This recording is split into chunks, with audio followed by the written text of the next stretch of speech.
think we are just reaching the top of the hour here, so I think it's about time that we start welcoming everyone to our 2024 State of the Menu Simply Smarter webinar series. And we're gonna let folks take a few minutes to filter in fully before we get started with the meat of our content today. But as per tradition, we always start one of these webinars with a fun, topical, seasonal question. So this month, if you're able to type in chat, if you can hear me, if you're able to type in chat where you're listening in from, and what Halloween traditions or activities are you looking forward to most this year? I say looking forward to because for some people, Halloween starts the week at the end of October, and for some other people, it starts 2 months before. Um, so whatever that looks like for you, like a really fun costume you're excited about, some creepy decoration flailing in the wind in front of your lawn, or some cool candy that you're really excited about, definitely share with the rest of the class. Um, Claire, I'm really excited to share this because if anyone at Day Essential in the audience knows me, you will know that I am cursed and burdened with an incessant need to be a little witty and referential. And something that I look forward to every single year is spotting some niche, viral, culturally inspired Halloween costumes that will absolutely not stand the test of time like next year. But I think they signify what it means to truly live in the moment and live in 2024. Um, so I'm excited to share with you my favorite Halloween costume idea this year, which is the costume inspired by Ray Gun, the Australian breakdancing champion that we all met and fell in love with during this year's Summer Olympics. I think it's Hyper really interesting. specific there. I know. I mean, hey, I think hyper-specific costumes are great to me because it really is like a moment in time, like a little snapshot, right? But I just, it also makes me appreciate, such the fast-paced branding environment that we're living in. That like just a few months later, after this lady graced the stage of the Olympics, that we're now having like a zillion costumes that are pre-made and pre-tailored to any gender, any size, any age. You can be a baby ray gun if you wanted to, and I think that's really wonderful. So to everybody in the audience, if you're still searching for your Halloween costume and are drawing a blank, I encourage you to look inward and find the ray gun inside of you. That's gonna be what I'm doing this year. This feels like a really, really fun and easy costume that, some pieces I might be able to recycle even after Halloween's over. Um, and if I don't see a dog dressed as Moo Dang, the adorable Thai hippo this year, I will be very, very upset. So those are my two Halloween agendas that are costume related. I want to share some other interesting Halloween related stuff with you all now before we get started with the important content here. But if you are paying attention to the news cycle over the past couple of weeks, over the past couple of months, and particularly if you're on TikTok or Instagram, you would have heard this term called fridgescaping, which I think is a riff on tablescaping, where people really deck out and style their fridges or the inside of their fridges with completely inedible items like flowers or decorations or little tchotchkes of animals and stuff like that. Um, it's gaining a lot of traction as people search for ways to romanticize the little parts of their lives that they have control over, like the inside of their fridge. And the justification, I think it's reasonable, right? That like if you open the fridge every single day, multiple times per day, there is reason for it to be pretty. Um, so I think it's weird and interesting that style is infusing itself into every part of our lives. And that even the fridge, an area that is like sometimes overpacked or sometimes full of rotten stuff, to some people, can kind of be a place where, form meets function, or sometimes form supersedes function a little bit. What do you think about this, Claire? In general, I think it's a little preposterous, mostly because I cannot imagine my husband or my children like accepting my refrigerator in whatever scaping I do. But this picture that you picked, of course, is a good one because like I do store my celery like that, and I do store my herbs like that. So I think it's like this is one of the more realistic ones, despite that ceramic hedgehog that I've seen. Right. So I like the concept. Whatever brings other people joy, I could never. Yeah, I mean, I picked this one also because it felt a little seasonal in some ways too, It's with very all of the fall. orange and all of the lights. And the reason why I'm bringing this up now is that this actually, if you're not already grossed out by the idea of like not having food in the fridge, this is a great opportunity for anyone who wishes to deck out their fridge for Halloween to start infusing this fridge with some creepy decorations, a giant spider, a huge piece of meat, rotting pumpkins. I feel like, if you're looking for even more ways to infuse style into your everyday life this Halloween season, this could be a really great avenue for that. It is way too much work, Rose. I completely understand. And I'm with Claire on this too. I'm sharing this. I'm just the messenger here. I'm not saying for everyone to start putting weird tchotchkes into their fridge. This is just something that you can do, right? One other piece of interesting Halloween related news, Airheads, the company, has released a fruit scented foot spray for this Halloween season when you're too busy trick or treating to pay attention to how your feet really smells. I think this is a really interesting market gap that this company is finding buy-in for. How do you feel about this one, Claire? I mean, I feel like it's another one I like. It feels like something kids would like. I mean, it's a funny concept. I don't know, why not?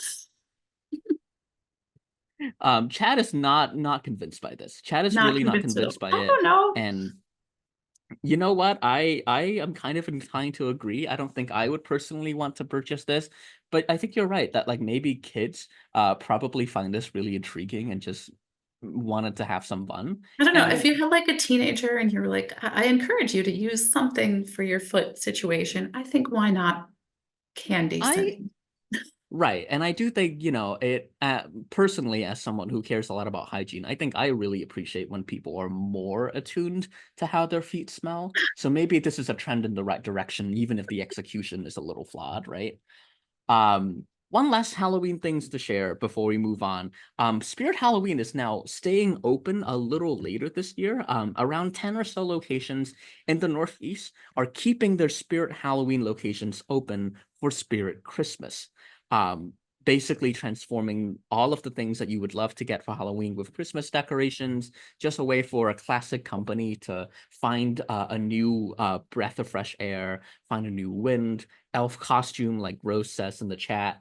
Um, I think this is an interesting way. If you have the real estate, if you're willing to spend a little bit more on the real estate, might as well make it happen. I kind of like this, and I kind of wish all Spirit Halloweens do this, and just instead of just like 10 of them in the Northeast. What do you think? Oh, I feel like I know too much about this one. We didn't practice this beforehand. My brother actually managed all of the Spirit Halloweens in the Chicagoland area briefly. Whoa. So once Halloween is done, the Halloween staff are really donezo.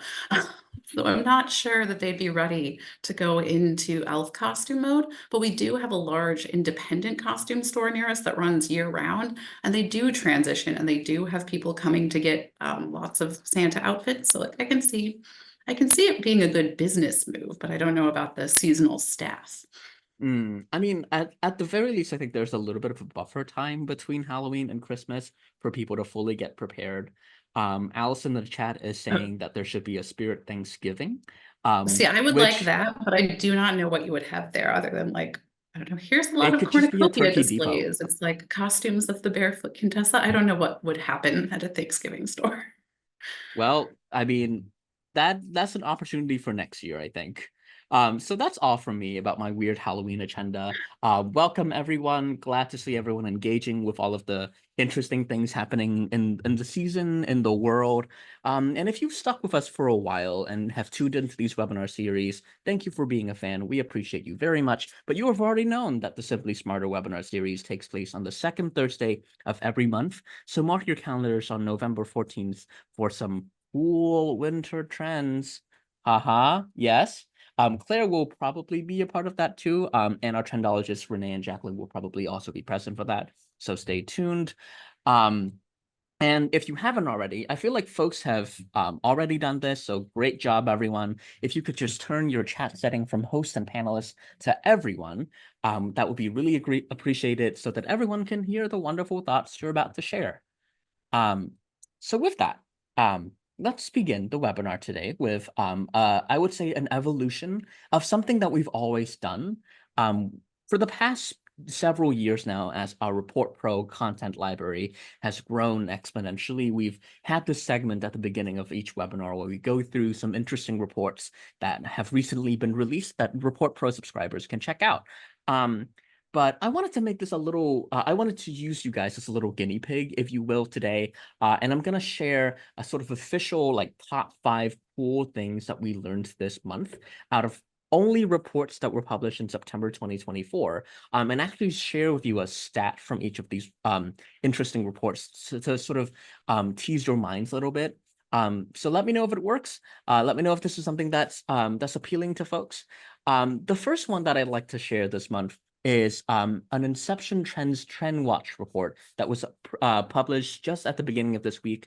Trend Watch reports is one of our trend spotting reports that highlights 4 to 6 different ingredients across the food cycle, and combine them with, actual operator examples and data from many trends and consumer preferences, basically looking at individual ingredients and see how they fare in 2024 or in the present moment. And something I found really interesting, it was like the cover story of this report, is that avocado leaves can be used as an ingredient. Like, I know that, like, leaves that are uncommon can be used as an ingredient, but I did not know that avocado leaves actually imparts a flavor into a lot of really interesting Mexican dishes. And also can be used in alcoholic beverages. This is Mace Bar in New York City. It's featured on the report itself. I believe they are sort of a botanical, like, plant forward cocktail bar where each of their drinks are inspired by a different herb, a different botanical. And this is their drink inspired by the avocado leaf with tequila wash smoked butter, mezcal, avocado leaves, obviously, Grand Marnier, coconut orgeat, and lime. Very tropical, very coconutty, very smoky. Do you like this? Have you had experience with avocado leaves, Claire? I feel bad having to admit this. I have some in my spice drawer because I Okay. purchased them for a recipe. I don't remember what recipe, and I don't know that I made them, but I feel like I love like bay leaves for imparting flavor. So I feel like I should figure out a way to use these avocado leaves that I purchased for some abandoned recipe. That, yeah, I mean, and if you can find your hands on some awesome avocado leaves, I would encourage you to figure out how to utilize them in your homes or on your menus. This Trend Watch report can give you more insights on how exactly to do that. The next ingredient, or the next report that I'd like to highlight, is also a very recently published report. It's part of our Buzz package and a Buzz product, all about the world of non-alcoholic beverages, tea, coffee. And with this recent report, the ever-growing, ever-trendy category of refreshers and functional beverages. And this report basically offers you, I think, everything you need to know about how refreshers and functional beverages are performing among consumers and on menus. 69% of consumers have tried a refresher or functional beverage, a beverage in the past. So it's definitely a fast-growing category, and this report delves into everything you might need to know about them, from trial interests and barriers, purchase locations, desired attributes, and interesting flavors, anything and everything in the world of refreshers and functional beverages. So really, really cool report. Um, the third one out of 5 that I'd like to share today is a little self-promotion. I wrote this report, for full disclosure, about shrinkflation, because I think that is a term that we've heard a lot over the past year about how prices continue to go up, but product size and product quality has been sneakily decreasing, or things, or consumers think that, bags of chips are getting smaller and filled with more air, or things are getting worse while prices aren't matching that decline in size or quality. And so I wanted to set out and figure out if that's really true, if that's something that consumers really think a lot about.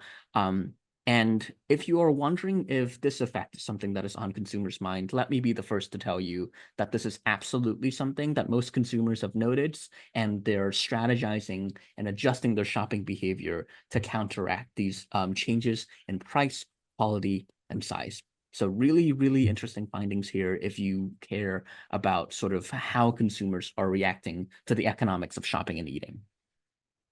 Claire, I'll let you to talk about this one because this is one of your babies. This one is one, and it's a nice, I like that you included it because we are going to talk a little bit, and I'm going to reference another good report is the What's New report. So in our menu trends platform, we look at things as you all have seen, what's coming on menus, what's coming off. And there's also this little area that you can toggle that people don't use quite as much, which is new items only. So you get to see, are they continuing to add this ingredient? And it tends to show things a little earlier than the other core part of the platform. So if you want that really, really early sneak peek, the what's new is fun for that. And it delves into a ton of things. I broke it down by a bunch of categories. And I also, I like to dig into the data. I think we can all agree that's true. And so it includes things like we picked this lovely stat for the 4-year side menu growth of the term bed, because it's such a weird thing to grow on menus. And I wanted to see what it meant, but it's things like bed of fries, bed of lettuce, and it's that descriptor of calling it bed for some reason is growing. And it's just kind of a quirky little stat. So I think this one's a fun one that I get to update annually. Yeah, I found that call out for the side menu growth for the descriptor bed, and I think it really resonates with a lot of things that I've been finding on restaurant menus lately. And there is an example in that report about a Taiwanese-inspired bed of tater tots that you'll see later on during this webinar because I found it to be really delicious and I really wanted to eat it. But definitely check this out for some really interesting up and coming things on menu trends. Finally, I wanted to give a little shout out to our Elevate community offerings. Elevate is our exclusive community. And every time I look at the stuff that we're producing for Elevate, for that community, and the things that our teams are putting our brains together for, I get excited. I get really, really um, intrigued by some of the things that we're producing. There's been a really interesting research report on modernizing innovation, on packaging shifts. They recently did a dine around in Atlanta, and their experiences and the places that they checked out in Atlanta are also captured in the report. And I know last month, for folks who tuned into last month's webinar about food service forecast, our fearless leader, Anne, actually worked with the Elevate community to predict a 5-year trend instead of a 1-year forecast into the future across all segments. So an even further look into what seems to be a very unstable future. So it's a huge undertaking. And this community is so engaged and they produce so much interesting research, month after month. So definitely reach out to us if that's something that you're interested in. So with that, that's been our top 5 interesting reports that came out of Report Pro in the month of September. I hope you learned something new or one of these reports piqued your interest. Definitely reached out if that is something you're interested in checking out if you don't already have a Report Pro subscription. And so that's my time. I'm going to pass it on over to Claire, who is the I, mastermind of this year's State of the Menu I don't report. know about And for mastermind. her to, mastermind, I think is a pretty apt descriptor. None of the evil connotations, only the genius. I don't know. When I'm Um, putting this together, it's very mad scientist. So. I think it's the reason why we love you, Claire. So take it All away. right. Well, hopefully it'll interrupt me, and I hope folks in the comments interrupt a little bit too with some questions. So if you have attended the State of the Menu in prior years, you have some idea of what we're about to go through. But what we do annually is we want to give you a look at the State of the Menu. And I am so excited that I get to do this report now because I used to always do it just for funsies whenever the data came out. And now it has an actual purpose.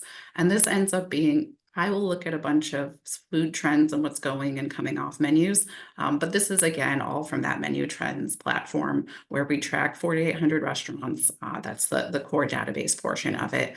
And we look at most specifically for the state of the menu, one measure in particular. You'll see a lot for the most part when we're talking about the state of the menu is we're talking about items per menu. So total items over total number of menus, depending on the universe. If you've attended in prior years, this slide will look familiar. It's sort of the core of the report. Are menus getting bigger?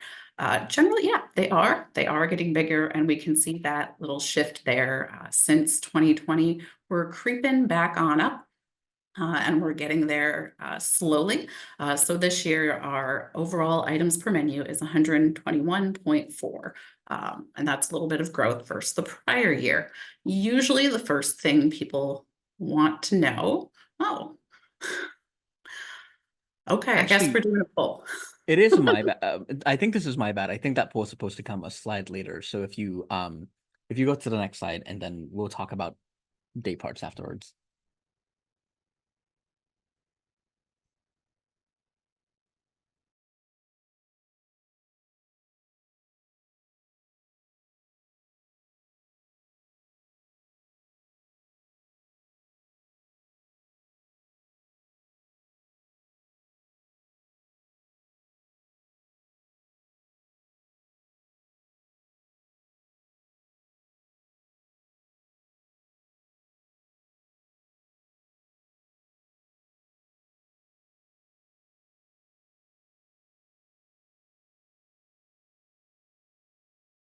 Claire, are you back? I think you disappeared for a little bit. You're also on mute still.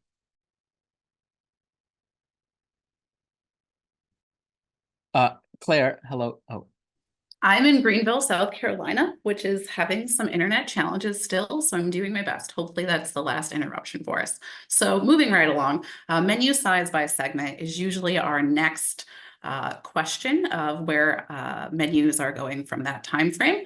And so you can see here that we're seeing a lot of um, positive shifts. Last year, we saw that fast casual had recovered items per menu wise since the pandemic. This year, we're actually seeing that quick service is now above their 2020 levels, and mid scale is trending in that direction. You will notice that casual dining, while increasing, it's not necessarily back to 2020 levels, and fine dining, as best we can tell, has no intention of going back to the prior levels. And yeah, it was 121 items per menu on average was what we saw overall for the restaurant segments. And then this is it broken out by segment. So fine dining seems to have a totally different strategy in place, which is what we observed last year. And it's actually leveling off. So I think it's kind of found its sweet spot for the time being. All right. Next slide. Now is our poll, right? yeah. So I think previous slide is actually where you want to go here. I don't know. Um, there Yeah. we go. So okay, now we're in poll time.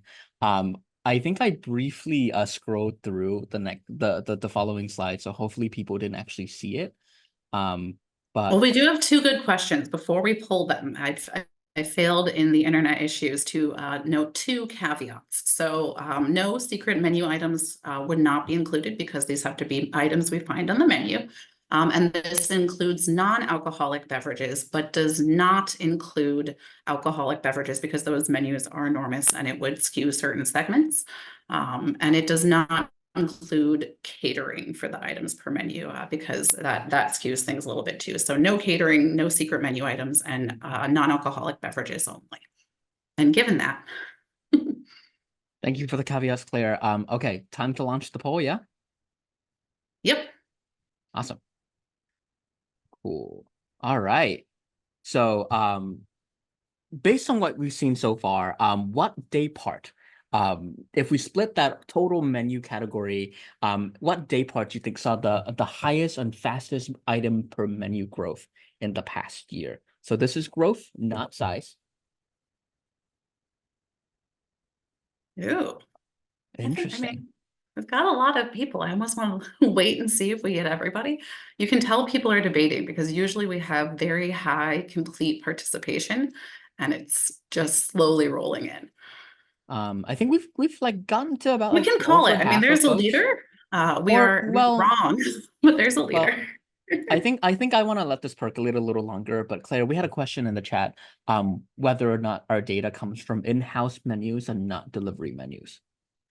Ooh, I mean, at this point, most menus that we collect are available online. I think actually all of them now. So it could be either way.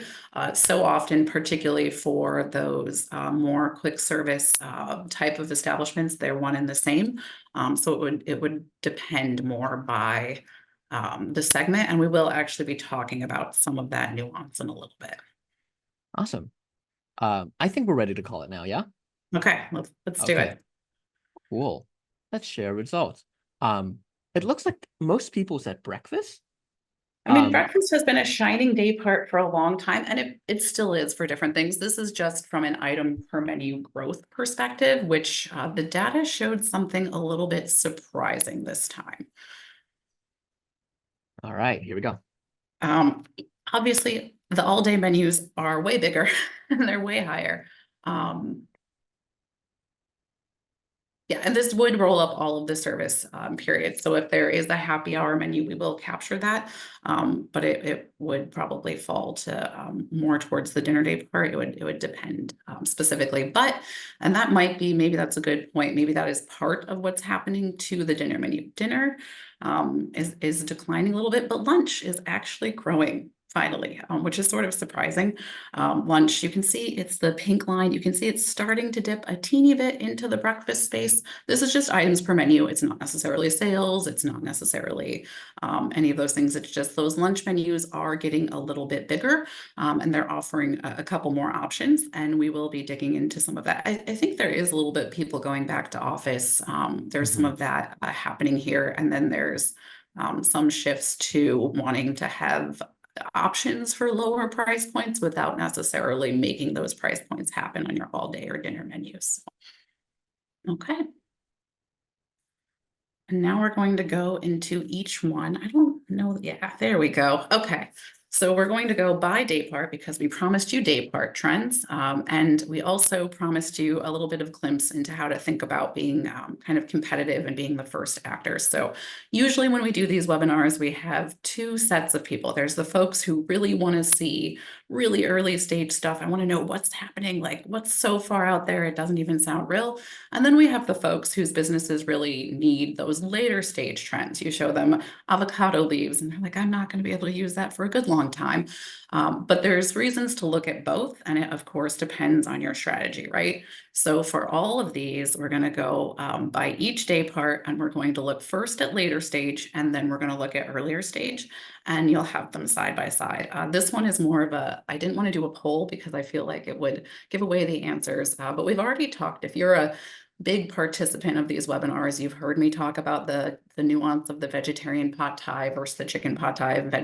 Pot thai was our top growing by the past 12 months.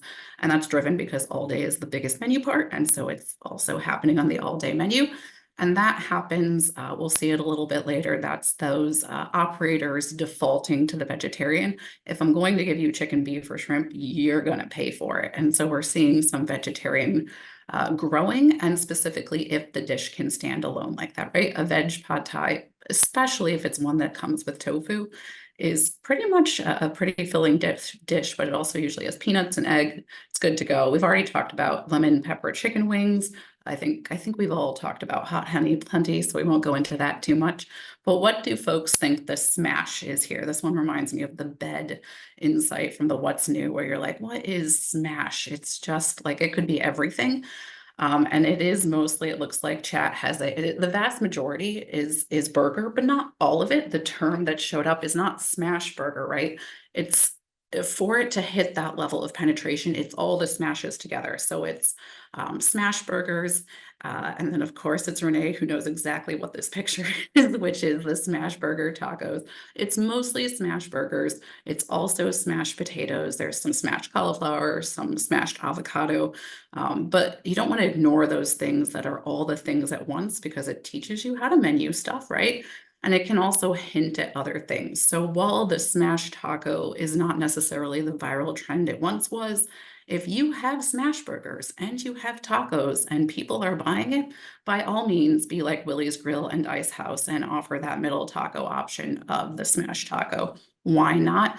It also took me a very long time, and I do want to point this out because I couldn't quite tell what the side was. Does anyone know what the side is here?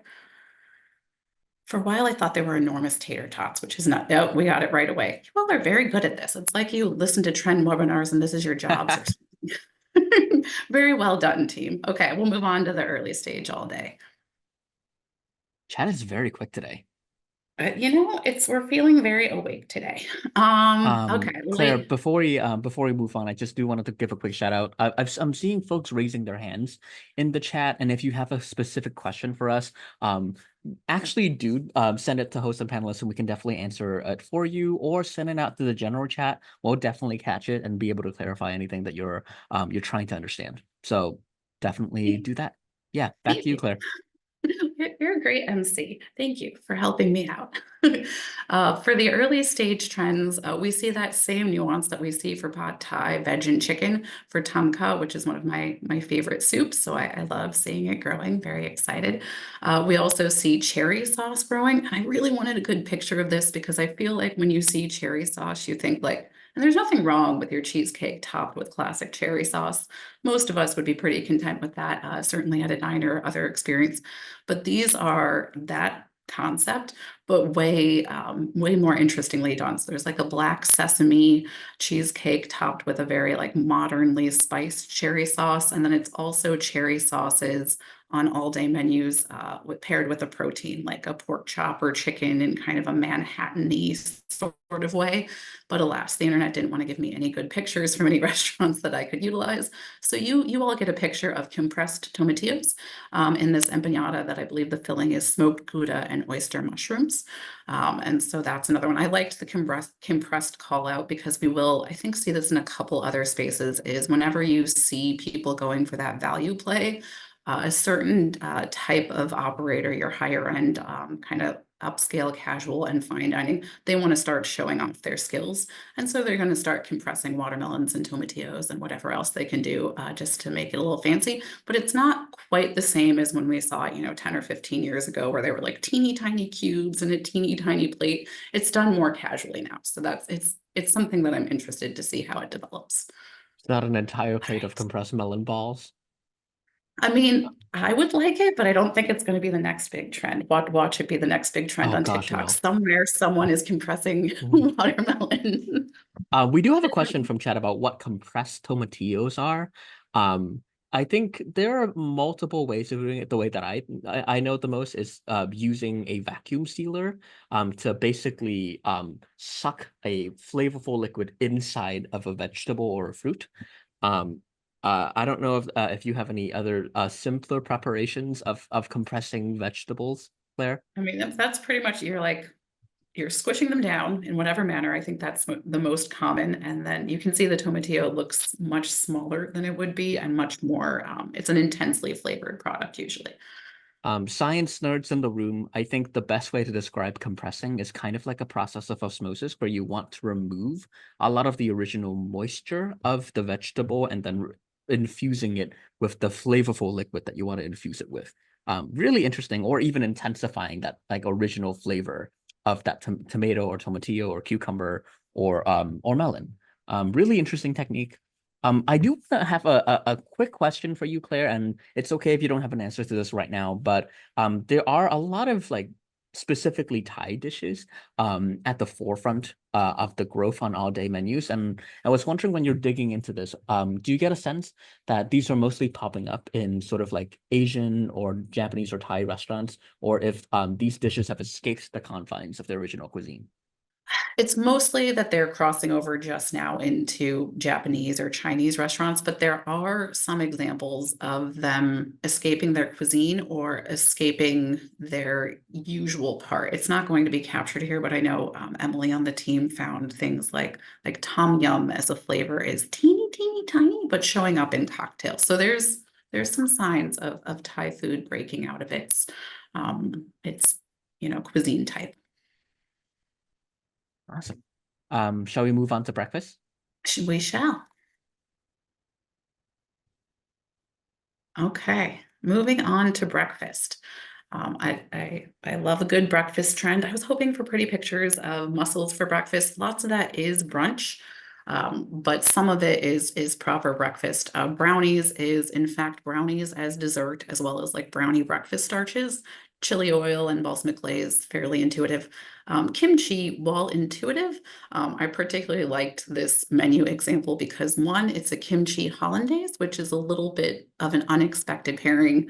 The other is that I think all of you have heard me or someone else on the team talk about, we've done Mexican breakfast is fairly classic now. Mexican flavors, we see it a lot of places. Asian breakfast flavors are starting to become more mainstream, and this is a good example of it. I particularly like, I love Benedict, but it also has the Korean rice cakes. In the bottom, you can see them kind of in like the stewed liquid there. So that's actually providing your carb for this dish. And that's why it's kind of that take on the bibimbap. And it just, I don't know, it looks delicious to me. And I really like the idea of the kimchi becoming more of a sauce integrated into the hollandaise. All right, early stage. Thank you, Lee. Early stage trends. This is sort of a funny one, and this is true about breakfast. Is sometimes it has things that we are more familiar with because people are a little bit more cautious for breakfast. Sometimes they'll play a bit at brunch, but mostly people like what they like at breakfast, and it takes a little bit longer for new flavors to show up there. So we see some things that feel more established, like edamame. Those are like in bowls mostly. Some I liked here. Boursin, I usually exclude brands, but because Boursin is both brand and cheese type, I decided to include it. My daughter also happens to be obsessed with it, so maybe moderate bias there. But it is some interesting applications. And then the vanilla custard, the picture is not the most obvious here. If you go onto any social media or just Google this bread pudding French toast sticks. I didn't want to put it in here because I knew my internet situation and I thought it would really be pushing my luck. But we've got the French toast sticks and what you do in this one. So custard is relatively common in a French toast at breakfast, but the vanilla call out is different. And this particular application is actually creme brulee served with French toast sticks. And you get to like crack the French toast sticks into the creme brulee. That And I love sounds both of those things. that sounds too much, but also amazing. But you could see why it would be like huge in video format, and you could see Yep. like many places have both of these components. They're not uncommon at a restaurant, and having it as an appetizer where people can basically share it or kind of choose it as their extra dish. When we're always trying to, how do we get people to order more? How do we get those check averages up?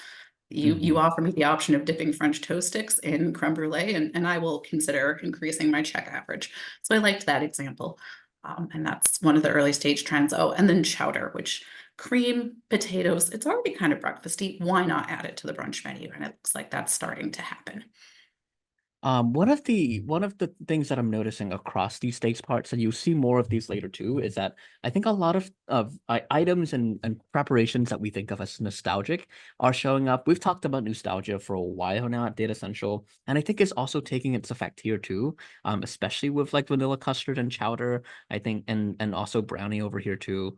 Very interesting stuff in the breakfast land. I'm also wondering if the Boursin growth here is inspired a little bit by the bear, and specifically the omelet that Sydney makes with the piped boursin down the middle, or maybe it's just something else. I mean, It's there are some product. of those instances of like egg, but I don't know that it's the core thing, but I'm sure it's not hurting. Yeah, for real. All right, let's go to lunch. So there are proteins coming up, David. Give us some time. Actually, here they are. Here's some lunch stage proteins showing up. It makes sense. Sandwiches are particularly important at lunchtime. So later stage, we've got giardiniera, thanks to Italian beef. Our friend chicken pot thai is back, fried chicken salad. And then we've got andouille and mortadella just keeps, mortadella is not my favorite, but it's other people's favorites and good for them. Particularly when I peeked into the examples, it's mortadella on Italian subs, of course. But usually, one, they don't always have mortadella.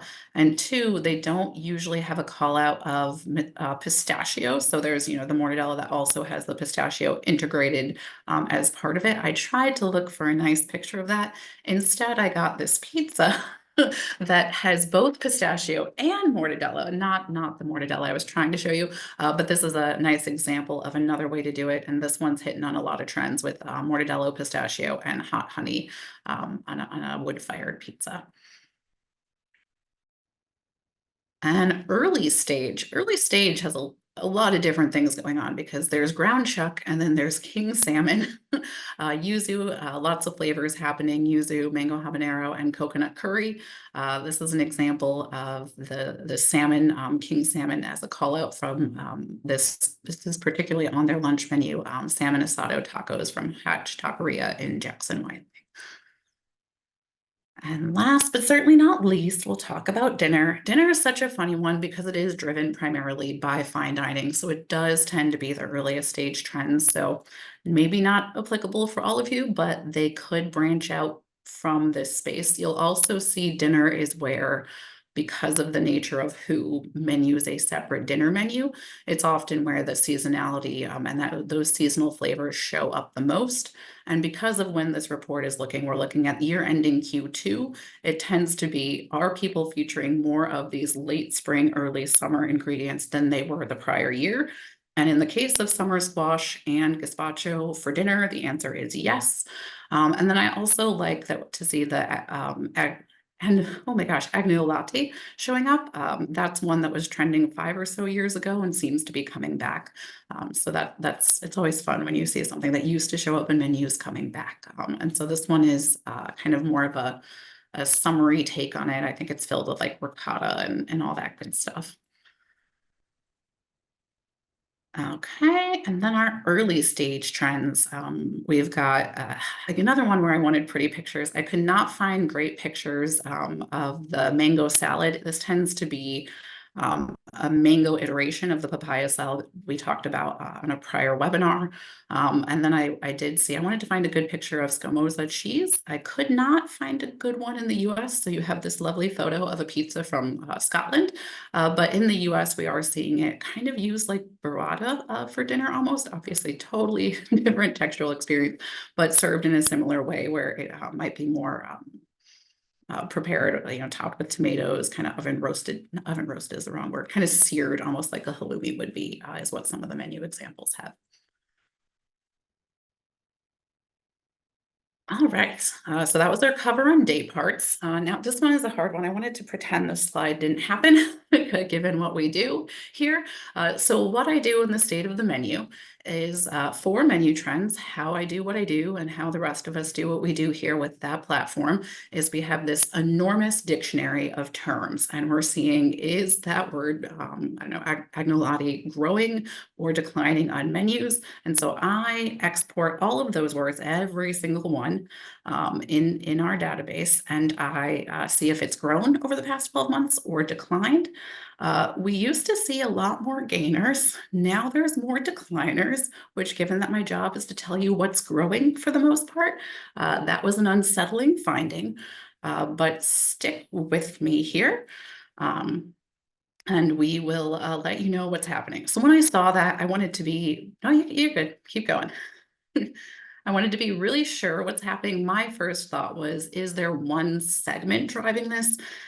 Is somebody holding us back or having a different strategic plan? I honestly expected fine dining to be the source of the gaining. I was wrong. The numbers show something very different.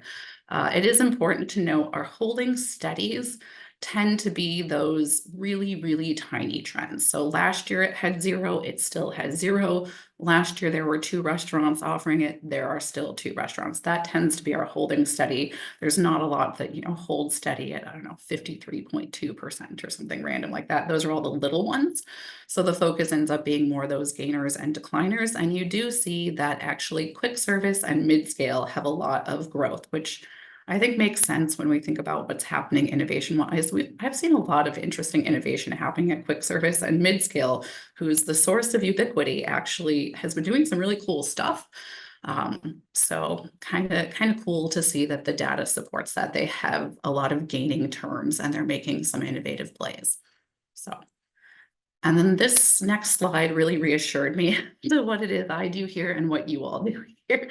My next question was to look at our menu adoption cycle. Not every single word in menu trends is coded to this, but I was able to look at the ones that are to find out that hopefully if the menu adoption cycle works as it's supposed to, they should kind of stop growing more or less by the time they hit ubiquity. We've of course seen the nostalgia, everything old is new again. all those retro favorites. So there's some growth happening to those things, new places offering things like patty melts, that sort of thing. That's what we're seeing in ubiquity. But you do see that the largest gainers are in fact inception, followed by adoption, and then proliferation, and they make up about a third of the terms, which was reassuring to me. There's still plenty of room for innovation, even if the overall story is that we see some terms that are declining. It does mean that those that are growing are really important to watch. Okay.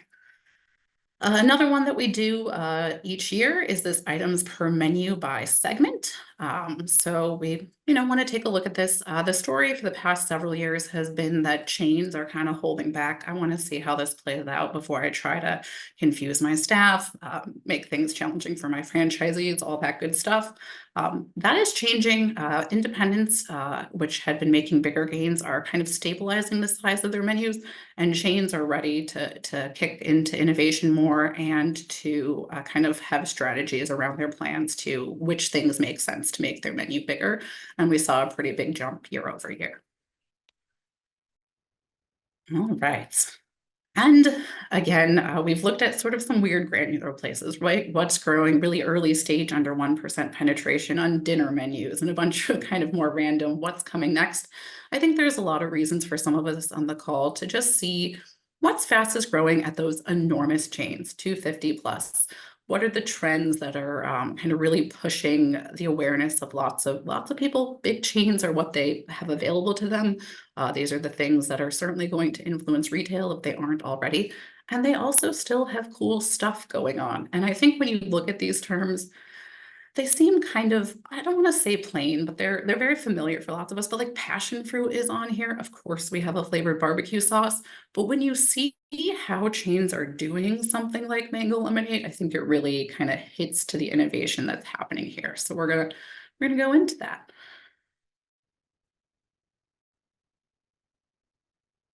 A couple things from our launches and ratings platform. I just wanted to pull some things from that chart.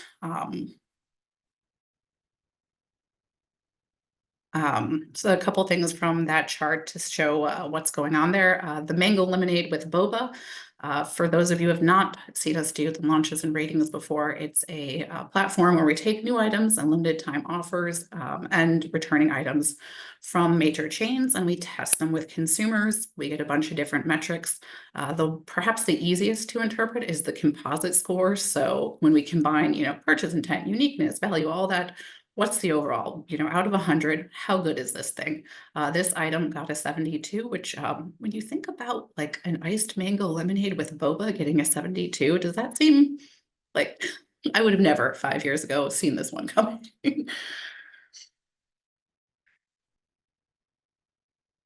Yeah, I mean, boba is huge now, and it's not seen it coming. It just seems so surprising to even get it like such a high score. That it would have happened, yes, but that it would get a 72 is surprising to me. And then we have an example of passion fruit. So this is a passionata with passion fruit, and then it's got that beautiful gradation in this picture from the butterfly pea powder, which got a composite score of 88. And I would be remiss to not discuss a wrap of some kind as the wrap wars rage on. I was hoping we weren't going to do the wrap wars again, but here we all are. So for this one, it's $2.99. 77% saw it as excellent. I think it's very good or excellent value, which is pretty high. And it's definitely an interesting version of the wrap. It's certainly the first one I've seen do the Philly take, and definitely at this price point, you might see like a Philly chicken wrap, but it's much more of a larger item. This is kind of could be a snack or an entree, whatever you want it to be. So that's another winner, showing that chicken wrap that was a growing trend. And then our friend Sweet Cream, which is a little bit like Smash and a little bit like Bed, which means it can, refer to a bunch of different things. One of the classics is this one, the Sweet Cream Cold Brew from Starbucks, which actually only had moderate on a couple other measures. But for the people that like this sort of thing, iced coffee with just a little bit of sweetness, I'm one of these people. It had very high draw. The sweet cream can also be seen in a lot of different beverages or ice cream call outs if you look within launches and ratings.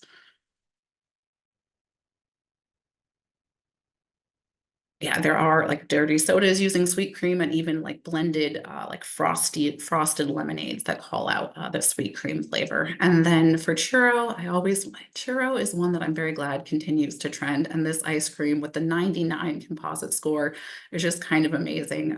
Made with an horchata ice cream, decadent Mexican chocolate swirl, and those cinnamon churro pieces. It's just a really good standout item. Yeah, no. Every time I'm in lunches and readings, I always look for those like golden 99s and hundreds and just trying to see what really resonates with folks. And I think the really cool takeaway in the land of like top chain universe as someone who works on a lot of chain related content, I think is mostly reinforcing the idea of indulgence and the idea of a sweet beverage and a sweet treat, and how a lot of these trends are playing to those occasions, where people just want to pick me up in some way, shape, or form. That trend is still growing afoot. Okay, growth section.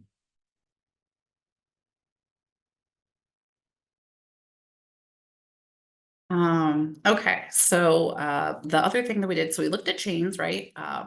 We also can look at independence, and I love to look at independence. That's often where the trends come from, like, right? Those little one and two mom and pop shops or upscale places. And you can look at this list. The full report has a list of the 48 growing, but what we do is we look at them and try to pick out themes. What's the thing that's tying this all together? Western European has been trending for a couple of years, and that's still showing up. We already covered some of these earlier, but these are the top five that are growing in the space. And then I wanted to bring attention to the panzanella because panzanella is one of those things that's trapped earlier in the menu adoption cycle. And I always say, no, it's not ready to move. It's only at Italian restaurants. So you'd be surprised how few people know it. That may be about to change. Bread salad, I can see it working, right? You could put burger buns. You've got, I don't know. There's something about to happen to panzanella, so that's one we have our eye on.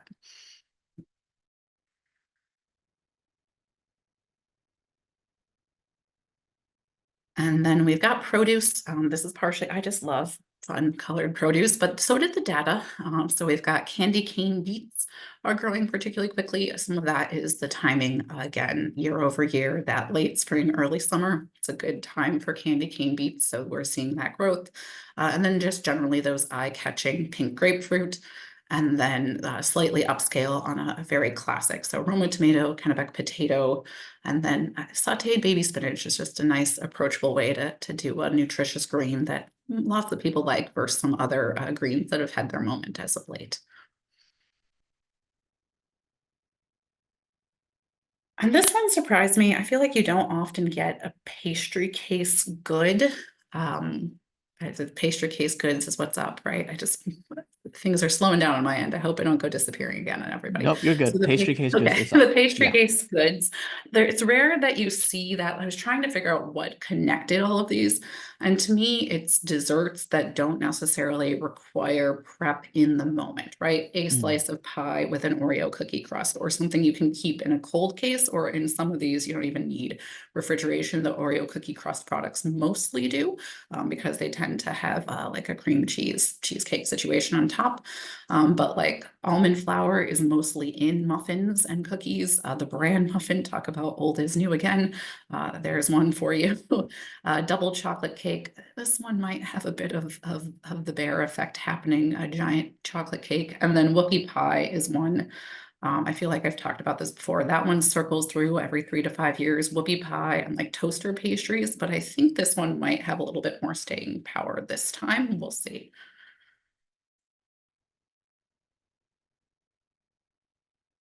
Earlier And someone then wanted more protein trends, so I think this is really where you're landing here. So, what about protein, Claire? this is just like there are actually a fair number of protein, and I kept trying to figure out like a more clever way to call it, because it's both protein and then I'm afraid to say lack of protein, like we already said, right? Veg pad thai. There's also vegetable quesadilla, which it's been a long time since vegetable quesadilla has been growing on independent menus, but it's also really unique versions of more familiar proteins. Like pork ribeye is a pretty different call out. Beef cheek is a pretty different call out, and then maple sausage. Sausage is pretty familiar, but that call out to maple is starting to grow. And then there's a couple fish species and such in the full report. Okay. Just one more section of growing in case you don't have enough to think about. We're going to do one more, and this is more in the universe of the kind of the whole thing about the state of the menu. And that is, so we looked at what's growing more traditionally in a menu trends way. This is, I'm looking at item types.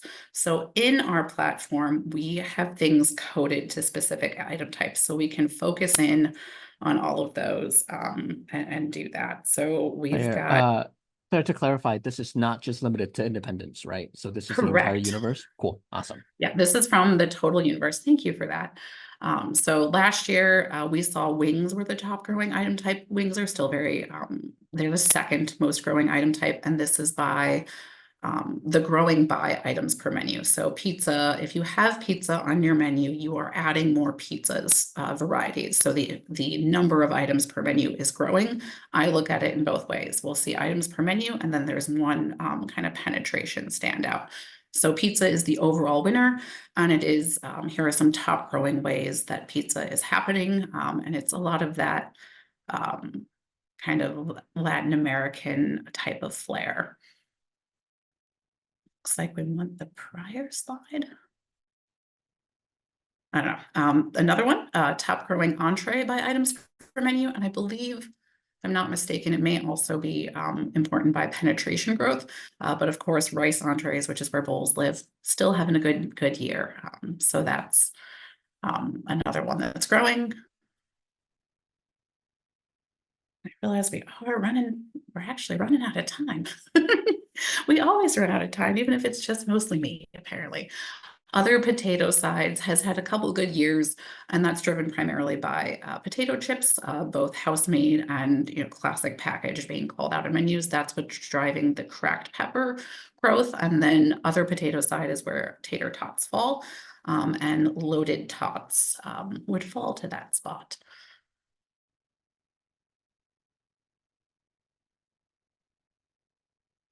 I feel you already mentioned that you like this one. I feel like you should tell us about it. But this is a particular one that has both the tater tots, the loaded tots, and then a call out of that kind of features that pork element. So they're doing the like Don Don noodles, but instead of noodles, I'm putting tater tots. And this is, I was like, this cannot be a side.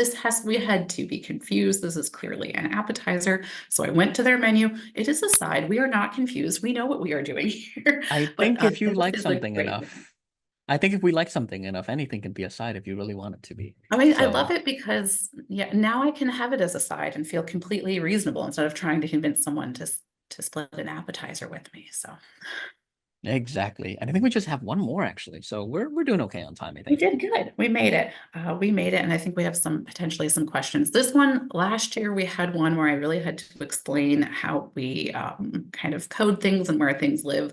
Last year I had to go get into the land of like other beverage, which is where mocktails live. And last year we also talked about like mixed desserts, which is where we found those dessert samplers, particularly at Global Cuisine, showing up. This year's funky winner, and you can see it's growing. I think the items per menu may be incorrect. I think this is actually growth of penetration. I'll Mm. have to double check the main report, but it's a grower. I believe it's a grower in one of them. I'm like 90% sure. I should have updated that to say penetration, but sampler is such a funny land. This was a category that when we came up with menu trends, it's where we had like, here, I'm at a bar and grill. Here is my quesadilla potato skin mozzarella stick dish. Or I'm at like place in Wisconsin. We feature both chicken tenders and fried zucchini in this fine sampler for you. That is not what sampler means anymore, and it's growing quite a bit year over year. So some of it is charcuterie boards, which don't have a particular exact home. It looks like this is a restaurant winner according to the chat. But this one's sort of interesting. It's three meatballs, but they're topping them in specific ways where they're highlighting the components. So like it could, I guess, be a protein side, but the emphasis is more on the fact that it's like ragu and burrata, and it's actually all of these things together.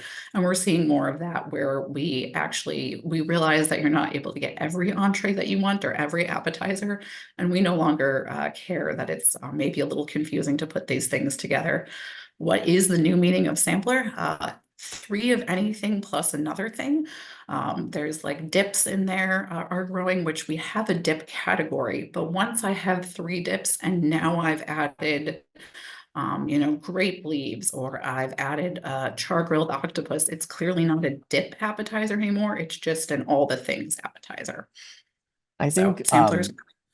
I think this is really proving that for some operators, the solution to consumers being inundated with choice is inundating them with even more choice, so that they don't even have to choose. Um, but I think this was the last growing category highlight. I just wanted to include a little summary here of everything we covered, since we really covered the entire gamut of day parts and menu categories and produce to protein. So just a couple of things to note. Menus continue to trend towards recovery. Um, Over item per menu seems to be the focus for growth rather than penetration for many item types. Large chains have finally kickstarted their item type growth this year rather than being conservative with how many things they're adding to their menus. And lunch is starting a slow rebound, despite all pretty much 60% of the chat saying that thinking breakfast was going to be the fastest growing category. And then finally, all do you want to speak a little bit about this one, Claire? Because I don't want to get the wrong message here when we say that all overall term categories had a year of decline. We had a lot Yeah, of trouble refining that insight, and it's so in in menu trends, we have all of these words coded to what they are, right? So fruit, noodle, nut, appetizer, all of them are coded to their homes. And unfortunately, every single one is not, there's not a gaining majority one in the bunch. They're all declining. So you really have to earn your spot if you're going to be a call out that succeeds. yeah. I think it's less about like we are putting less things on menus and less terms, but it's just making sure that the terms we include are really worth the money and really worth the call out. So Yeah, innovation it's is still happening. It's just Yeah, the and it's that presentation those is winners changing. are big winners rather Yeah. than we're focusing our efforts more. I think people used to dabble like, oh, this is happening. Now it really has to make sense for our business. We're not dabbling. It has to make sense. But with that said, this is the last of everything. We've hit the hour. Thank you for tuning in to this month's Simply Smarter webinar. The full state of the menu report is available on Report Pro. We'll be sticking around a little bit to just wrap up a little bit of banter before we close out this webinar. But thank you for all of your engagement. This was really awesome. Please email us if you have any questions. And like always, a recording and the materials will be available after for all participants. So thank you again. Yeah, Um, thanks everyone. Thanks for bearing with uh, me on my hiccup. I mean, so many things are happening in the country right now. So I hope you have a wonderful time in Greenville, despite any Thank internet you. or technology Thank you for issues. making that summary slide. That's a great one. I don't know if you saw Renee chatting in the chat everyone can see about how good of an idea that summary is. I mean, I just know that like if I was like a webinar attendee after about 45 minutes, my attention Of me span starts spewing to trends go, at you, you'd be like, yep, there's too many trends. How can I keep up? There was a question in the chat that I was hoping to sort of address, but we didn't have time for. But it was about dried fruit being incorporated on a lot of menus. Um, and I was wondering if you have any thoughts about sort of the resurgence of dried fruits and raisins and all of those things. I went and I dug I into that and I can't remember the answer right now. I feel like I'll have to follow up if we check the chat with that particular person. They'll get a special message. Yeah. Um, and then there was another question about plant-based proteins, but I feel like that's an entire separate webinar of its own. I feel like You know, everybody always wants to know about plant-based proteins and stuff. it's an interesting question. Um, but yeah, Phoebe really wants the idea of a plant-based protein webinar. We'll see if we can squeeze that one in next year. But I feel like there's a lot of cool topics we're trying to cover, Or at least including like a winter five trends or next 10 month. minute during one of the seasonal webinars, like one of the special topics. Plant-based seasonal plant-based protein. That could actually be kind of interesting. Plant-based Thanksgiving turkey. We've seen a bunch of those last year. Um, Plant-based Christmas dinner. Um, Plant-based Halloween candy made with meat. I don't know. Um, They do, there's okay. like a beef Wellington vegetarian. Um, okay, I think we are slowly filtering out. So I think it's about time for us to stop and close this webinar. But thank you so much for everyone for showing up and have a great rest of your day.